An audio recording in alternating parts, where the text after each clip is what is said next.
आज आपण कोथिंबीरची कुरकुरीत भाजी बनवलेली आहे। अशा प्रकारे कोथिंबीरची भाजी करून पहा। ज्यांना कोथिंबीरची भाजी आवडत नसेल तेही अगदी आवडीने भाजी खातील।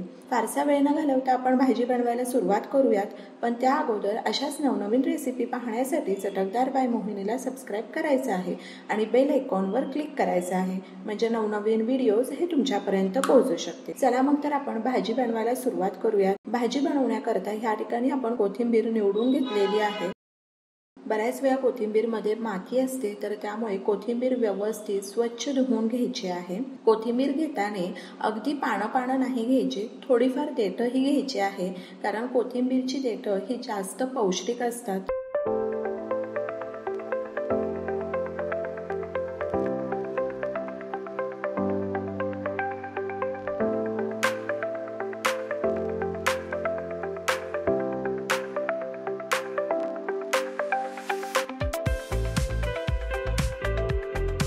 या ठिकाणी कोथिंबीर चिरून झालेली आहे। चला मग तर भाजी बनवायला सुरुवात करू। तर कढई गरम झालेली आहे, त्यामध्ये तेल घालायचे आहे। अर्धा चमचा जिरे घालूयात। अगदी चिमूटभर मोहरी घालायची आहे। मोहरी छान तडतडू द्यायची आहे। अर्धा चमचा हिंग घालूयात। तेलावरच अर्धा चमचा हळद आणि 2 चमचे मिरची पावडर घातलेली आहे आणि लगेचच कोथिंबीर घालायची आहे। मिरची पावडर घालताना गॅस अगदी मंद आचेवर ठेवायचा आहे। मिरची पावडर घालायची आहे आणि लगेचच कोथिंबीर घालायची आहे, की जेणेकरून मसाले करपायला नको। चवीनुसार मीठ घालायचं आहे आणि भाजी मिक्स करून घेऊ आणि अगदी 5 मिनिटाकरता मंद आचेवर वाफ काढूयात।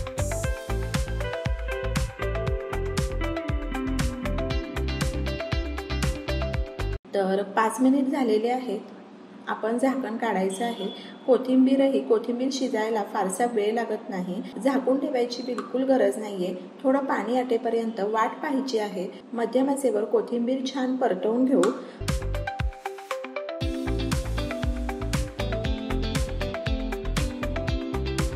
तर या ठिकाणी तुम्ही पाहू शकता कोथिंबीर मधलं बऱ्यापैकी पाणी आटलेलं आहे। पूर्णपणे पाणी आटून नाही द्यायचं, थोडंफार पाणी असताना आपण बेसन पेरायचं आहे। बेसन अगदी जास्तही नाही घालायचं, नाहीतर कोथिंबीरची चव येणार नाही आणि भाजी तितकी चविष्ट लागणार नाही।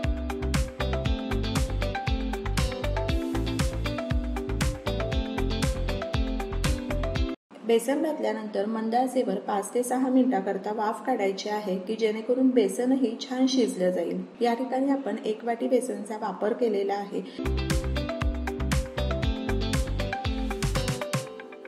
जवळपास आपण 7 मिनिटाकरता मंद आचेवर भाजी झाकून ठेवलेली होती। मध्यम आचेवर छान कुरकुरीत होईपर्यंत भाजी परतवून घ्यायची आहे।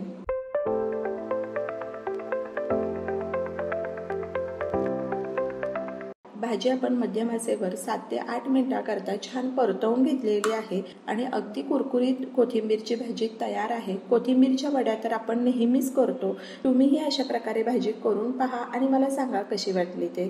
तर अशाच नवनवीन रेसिपी पाहण्यासाठी चटकदार बाय मोहिनीला सबस्क्राइब करायचं आहे आणि बेल आयकॉनवर क्लिक करायचं आहे, म्हणजे नवनवीन व्हिडिओज हे तुमच्यापर्यंत पोहोचू शकतील आणि वेळात वेळ काढून तुम्ही माझी ही रेसिपी पाहिली तर त्यासाठी तुमचे खूप खूप खूप धन्यवाद। पुन्हा भेटूया अशाच एका नवीन रेसिपी बरोबर।